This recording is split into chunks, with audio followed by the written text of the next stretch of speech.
Hello everyone, I am Jyoti Jha and welcome to NCERT the mind. तो आज हम पढ़ेंगे क्लास 4 की EVS book chapter 5 Anita and the honey bees. तो इसे पढ़ने से पहले अगर आपने अभी तक मेरे चैनल को सब्सक्राइब नहीं किया है तो जल्दी से एनसीईआरटी द माइंड को सब्सक्राइब कीजिए, लाइक कीजिए और पास में दिए गए बेल आइकन को भी प्रेस कर दीजिए ताकि एनसीईआरटी से रिलेटेड सारे वीडियोज़ आपके पास समय से पहुँचती रहे। तो चलिए बच्चों, पढ़ना स्टार्ट करते हैं। तो आपका चैप्टर है अनीता एंड द हनी बीज, अनीता और हनी बीज। तो देखिए इसमें क्या स्टोरी है। ये स्टोरी अनीता की है। देखिए, my name is Anita Kushwaha. I live in Bochaha village. This is in Muzaffarpur district in Bihar. मेरा नाम अनीता कुशवाहा है। मैं बोचाहा विलेज में रहती हूँ और यह विलेज जो है यह मुजफ्फरपुर डिस्ट्रिक्ट में है जो कि बिहार में पड़ता है। I stay with my parents and 2 younger brothers. मैं अपने पेरेंट्स के साथ और 2 यंगर्स यानी छोटे भाइयों के साथ में रहती हूँ। I study in college. मैं कॉलेज में पढ़ती हूँ। Besides studying I teach young children. I also keep Honey बीज। और स्टडी के बाद मैं छोटे बच्चों को भी पढ़ाती हूँ और मैं हनी बीज भी रखती हूँ, यानी कि मधुमक्खियों को पालती हूँ। उसके बाद फिर देखिए कि all this has not been easy for me. तो ये सब मेरे लिए बहुत ज़्यादा ईजी नहीं है। When I was young, I used to spend all my time with my goats as they grazed for food. तो जब मैं यंग थी तो मैं अपना सारा समय बकरियों को चराने में बिताया करती थी। I always wanted to go to school but my parents did not like the idea of girls going to school. तो ये बोलती है क्या, मैं भी स्कूल जाना चाहती थी लेकिन मेरे पेरेंट्स को स्कूल जाना पसंद नहीं था। ये आइडिया पसंद नहीं था कि यानी कि लड़की भी स्कूल जाए, यह अच्छा नहीं लगता था, उन्हें पसंद नहीं था। लेकिन अनीता जो है ना वो स्कूल जाना चाहती थी।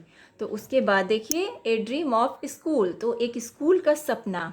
One day I peeped into the school in our village. तो एक दिन क्या होता है कि एक दिन ये जो है ना, एक मतलब स्कूल को वो पीप्ड मीन्स होता है झांकना, कि वो स्कूल में अपने गांव में स्कूल में झांकती है जाके। I could not stay away. मैं अब नहीं रह सकती। I silently went and set down behind the children. और वो क्या करती है कि वो साइलेंटली चुपचाप यानी कि जाती है और बच्चों के पीछे वो बैठ जाती है। आई फेल्ट सो हैप्पी, और वो बहुत खुश होती है। I went home and picked up courage to talk to my parents about going to school. और वो जब अपने घर जाती है तो वो अपने यानी कि अपने पेरेंट्स को वो समझाती है, स्कूल के बारे में बताती है कि वो भी स्कूल उन्हें भेजे। But they told me clearly that I could not do सो। तो लेकिन उसने उसे क्लियरली कह दिया कि ये नहीं हो सकता। That day I cried and cried. उस दिन मैं सिर्फ रोई और रोई, वो बहुत रोई उस दिन। उसके बाद फिर देखिए क्या होता है कि one of the teachers in my village explain to my parents why it is important to study. एक टीचर ने, मेरे गांव में एक टीचर थी जिसने कि मेरे पेरेंट्स को एक्सप्लेन किया कि आखिर स्टडी जो है वो इम्पॉर्टेंट क्यों है। The teacher told them that they would not have to pay anything for my education up to class 5। Teacher ने बताया कि वे भी जब मतलब पढ़ती थी क्लास 5 में तो वो भी पे नहीं कर पाती थी एजुकेशन के लिए, उनके पास भी नहीं था पे करने के लिए, वो भी नहीं पढ़ाई कर पाती थी। The teacher said that it was the right of every child to go to school. तो देखिए ये जो है ना सच है कि हर बच्चे स्कूल जाए। और देखिए somehow my parents agreed. और उसके बाद जो है ना कि मेरे पेरेंट्स कैसे एग्री हुए। I started going to school, और मैं स्कूल जाना स्टार्ट कर दी। I did not get high marks but I always asked many questions. मैं हमेशा ज़्यादा मार्क्स नहीं लाती थी पर मैं हमेशा क्वेश्चंस किया करती थी, हमेशा क्वेश्चन करती थी। तो ये टीचर जो है ना वो अपने बारे में बताती है कि वो भी जो है ना उनके लिए भी आसान नहीं था, वो भी एजुकेशन नहीं कर पाई थी क्लास 5 में। तो फिर उनके जो पेरेंट्स हैं वो कैसे एग्री हुए, कैसे उन्हें स्कूल जाने दिया, और ये सब चीज़ अपने बारे में बताती है। और उसके बाद देखिए अब है यहाँ पे कि find out how much money do you spend in 1 year for various school related things. तो देखिए इसमें कहा जा रहा है कि फाइंड कीजिए कि आपने कितना स्पेंड किया, आप अगर तरह तरह के स्कूल यानी कि स्कूल में आपने किन किन चीज़ों में आपने मनी जो है ना स्पेंड किया।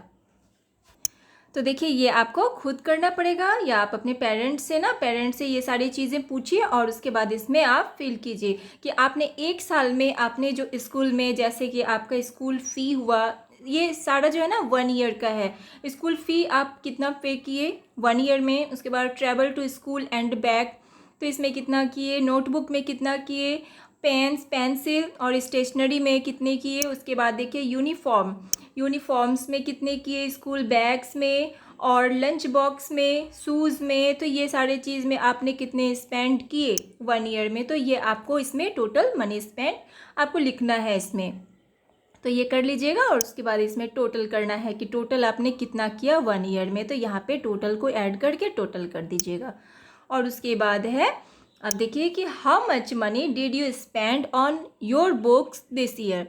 तो इस साल आपने अपने बुक में कितना मनी स्पेंड किया। तो कितना किया, कितना का आपका टोटल बुक, आप क्लास 4 में हैं तो आपका टोटल बुक कितने का आ गया, तो कम से कम कितना हो गया 1500 का, इतना का आया। तो आप ये लिख देंगे। और उसके बाद है कि what kind of a school uniform would you like to wear. तो आप किस तरह के स्कूल यूनिफॉर्म पहनना आप पसंद करते हैं। Draw a picture of it in your notebook and colour it. और इसमें क्या करना है, आपको ड्रॉ करना है पिक्चर नोटबुक में और इसमें कलर करना है। और उसके बाद है कि make 2 groups in the class. अब देखिए 2 ग्रुप्स बनाना है आपको। और इसमें देखिए डिबेट द टॉपिक। अब देखिए डिबेट बैठाना है, we should have uniforms in school. हमें स्कूल में यूनिफॉर्म पहनना चाहिए। तो देखिए इसमें क्या करना है आपको, जैसे कि 2 ग्रुप बना लेना है, जैसे आप क्लास में जितने बच्चे हैं उसमें आपको 2 ग्रुप बना लेना है और डिबेट बैठाना है आपको कि हमें स्कूल में यूनिफॉर्म पहनना चाहिए। ठीक है, तो दोनों में आप देखिए कि कितने आपको वोट मिलते हैं, कितना क्या जो है अपना ये बताता है, राय देता है। उसके बाद देखिए स्टेइंग इन स्कूल। अब देखिए स्कूल में ठहरना।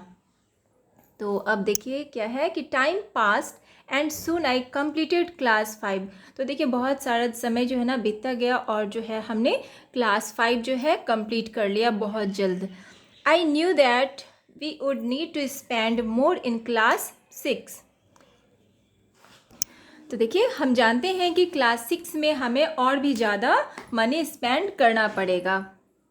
My parents said that it was time for me to leave school, but I wanted to study more. तो देखिए मेरी पेरेंट्स कहते हैं कि अब तुम्हें स्कूल अब छोड़ देना चाहिए, पर मैं और अधिक पढ़ना चाहती हूँ। I found a way to do this. और ये एक तरीका है ये चीज़ करने का। तो देखिए इसमें क्या बोलती है, ये अनीता कुशवाहा बता रही है कि मैंने ये तरीका खोज लिया। I started to teach younger children. और मैंने स्टार्ट कर दिया यंगर छोटे बच्चों को पढ़ाना। From the money that I got I was able to continue my own studies. और इस पैसे से, जो भी पैसे मैंने कमाए, इससे मिला, उससे मैंने अपना पढ़ाई जो है उसे मैंने कंटिन्यू किया, स्टडी को मैंने कंटिन्यू रखा। और उसके बाद अब देखिए कि 1 स्वीट मेमोरी। अब देखिए 1 स्वीट मेमोरी क्या होता है, एक अच्छी यादें, जो यादगार पल होता है उसे कहते हैं। अब देखिए इसमें क्या है कि I remember some older boys in my village also use to teach young children. तो देखिए वो बोलती है कि मुझे याद है कि मेरे विलेज के जो बड़े लड़के थे वे भी छोटे बच्चों को पढ़ाया करते थे। They did not like it when I started teaching. तो उन लोगों को ये पसंद नहीं था कि मैंने जो मैंने पढ़ाना स्टार्ट किया वो उसे अच्छा नहीं लगा, उन्हें पसंद नहीं था। They started to scold and scare the children so that they would not come to me.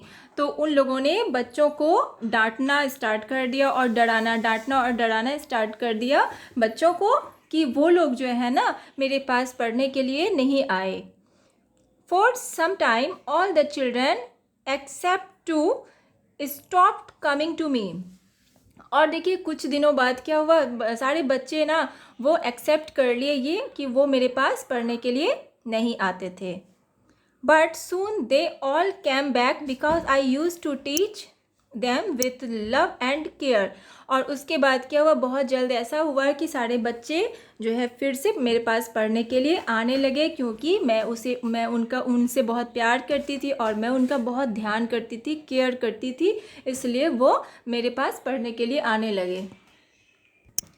तो देखिए वो लोग यानी कि बहुत जल्द वापस आ गए, क्योंकि मैं उसे बहुत प्यार से और बहुत केयर करके उसे पढ़ाती थी। तो देखिए बच्चों को बहुत ध्यान से पढ़ाया जाता है, तभी उन्हें समझ में आता है। डांट के या डरा धमका के बच्चों को नहीं पढ़ाना चाहिए, प्यार से पढ़ाना चाहिए। तो उसके बाद देखिए अब है लेट अस टॉक है। तो उसके बाद देखिए, तो चलो अब हम लोग बातें करें। तो इसमें देखिए क्वेश्चन क्या है, do you know someone who wanted to study but could not do so, talk about them in the class. तो देखिए कोई ऐसा है जो कि पढ़ना चाहता है लेकिन वो पढ़ नहीं सकता, तो इसके बारे में आप अपने क्लास में डिस्कस कीजिए, बताइए इसके बारे में। तो देखिए बहुत बच्चे ऐसे होते हैं जो कि मनी प्रॉब्लम की वजह से नहीं पढ़ पाते या उसके समझ में कुछ नहीं आ पाता, पढ़ाई में बहुत वीक होते हैं तो इसलिए नहीं पढ़ पाते। तो इसके बारे में आपकी नज़र में कोई भी बच्चे अगर होंगे तो आप इसके बारे में अपने क्लास में डिस्कस कीजिए, बताइए सारे को। उसके बाद देखिए फिर क्वेश्चन की every child has a right to free education up to class 8। तो देखिए हर बच्चे को फ्री एजुकेशन है क्लास 8 तक, यानी कि वो क्लास 8 तक वो बिना फ़ी के वो फ्री एजुकेशन वो पढ़ाई कर सकता है। Do you think that all children are able to study up to class 8। तो अब आप सोचते होंगे हर बच्चे जो है ना एबल है क्लास 8 तक पढ़ने के लिए। अब इसमें देखिए डिस्कस करना है, ठीक है, तो इस पर आप डिस्कस कीजिए। उसके बाद है देखिए कि slowly I started talking to other parents in the village about sending their daughters to school. तो देखिए अब धीरे धीरे मैंने स्टार्ट कर दिया कि सभी पेरेंट्स से, दूसरे पेरेंट्स से, मैंने गांव में जितने भी पेरेंट्स से यानी कि सभी से मैंने बात करना स्टार्ट कर दिया कि वो भी अपनी बच्ची को, डॉटर को स्कूल भेजे पढ़ाई के लिए। My parents also started helping me in my work. और मेरे पेरेंट्स जो हैं वो मेरा यानी कि मेरा हेल्प करते हैं मेरे काम में।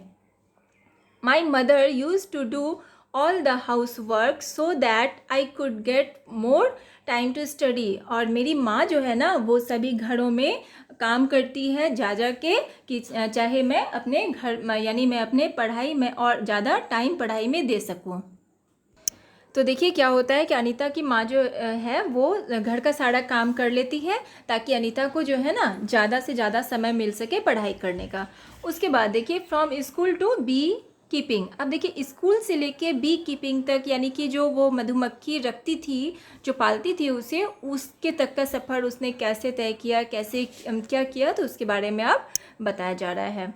तो देखिए देयर आर मैनी लीची ट्रीज़ इन आवर एरिया। तो देखिए हमारे एरिया में, मेरे एरिया में बहुत सारे लीची ट्री हैं। Honey bees are attracted to the लीची फ्लावर्स। तो हनी बीज जो है ना वो बहुत ही अट्रैक्टिव होते हैं, आकर्षित होते हैं लीची फ्लावर्स से। तो many people do beekeeping and collect honey. और देखिए बहुत सारे लोग जो होते हैं वो बी कीपिंग यानी कि मधुमक्खी रखते हैं और हनी कलेक्ट करते हैं। I thought that I could also do this. तो मैंने सोचा कि मैं भी इसे कर सकती हूँ। I joined a course run by the government to learn about this. तो देखिए बोलती है क्या कि मैंने एक कोर्स ज्वाइन किया जो कि गवर्नमेंट के द्वारा चलाया जाता था। I was the only girl in this course. उसमें सिर्फ, इस कोर्स में सिर्फ लड़कियां ही थी। तो देखिए वो बोलती है क्या, इस कोर्स में मैं ही एक लड़की थी। और उसके बाद देखिए, during my training I found that honey bees lay their eggs from October to December. तो देखिए मेरे ट्रेनिंग के दौरान मैंने यह पाया कि हनी बीज जो होते हैं वो एग्स देते हैं, और ये जो है ना अक्टूबर से दिसंबर के बीच ये एग्स देते हैं, अंडे देते हैं। This was the best time to start beekeeping. और ये जो टाइम है ये सबसे अच्छा समय है, यानी बी कीपिंग के लिए सबसे अच्छा टाइम है। ठीक है। और उसके बाद देखिए ये एक जो है ना ये सीक्रेट है, ये सीक्रेट है, ये अपने बारे में जो है ना एक सीक्रेट बता रही है कि I learn how to ride a motorcycle, कि मैंने मोटरसाइकिल चलाना कैसे सीखा। I did not tell anyone, और ये मैंने किसी को भी नहीं बताया। I fell down and got hurt many times but I was happy. तो देखिए वो बोलती है क्या, मैं बहुत बार गिर जाती थी और मुझे चोट भी लगती थी, लेकिन फिर भी मैं बहुत खुश थी। तो ये अपने बारे में एक सीक्रेट बताती है। और उसके बाद अब देखिए यहाँ पे है क्वेश्चन है कि have you seen any insects near flowers, find out their names and right. तो क्या तुमने फ्लावर्स के नज़दीक किसी इंसेक्ट को देखा है? तो इसमें क्या करना है, आपको नाम पता करना है और उसे लिखना है। तो देखिए आंसर क्या लिखेंगे, हनी बीज। तो आपने जो है ना फ्लावर्स के पास आपने हनी बीज को देखा होगा, क्योंकि वो फ्लावर्स से नेक्टर कलेक्ट करती है। तो ये आपने ज़रूर देखा होगा। और है दूसरा क्वेश्चन है कि draw and colour their pictures in the notebook. अब इसमें देखिए आपको ड्रॉ करना है और नोटबुक में पिक्चर, और इसे जो है ना कलर भी करना है। तो देखिए अब इसमें क्या करना है, आपको क्या करना है, एक जो है ना अच्छा सा आपको हनी बी का पिक्चर बनाना है और आपको उसमें कलर करना है। तो आप अच्छे से कर लीजिएगा। और उसके बाद है क्वेश्चन कि why do you think they come to the flower, find out. तो आपने कभी सोचा है कि वो फ्लावर के पास क्यों आता है? तो इसके बारे में पता करना है। तो देखिए क्यों आता है, हनी बी जो है वो फ्लावर के पास क्यों आता है, आपने कभी सोचा है इसके बारे में? तो देखिए टू सक नेक्टर, वो नेक्टर के लिए आता है, जो फ्लावर से वो नेक्टर लेता है, इसलिए वो वहाँ पे आता है फ्लावर के पास।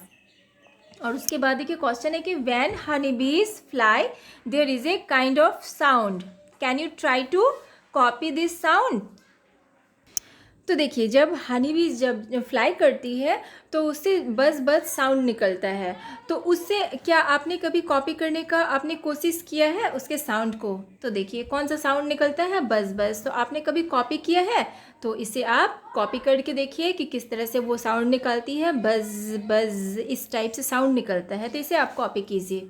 और उसके बाद देखिए बच्चों, ये आपका जो है ना हाफ चैप्टर ये कंप्लीट हो चुका है। तो ये मैंने पार्ट 1 बनाया है, बहुत लॉन्ग चैप्टर है ये।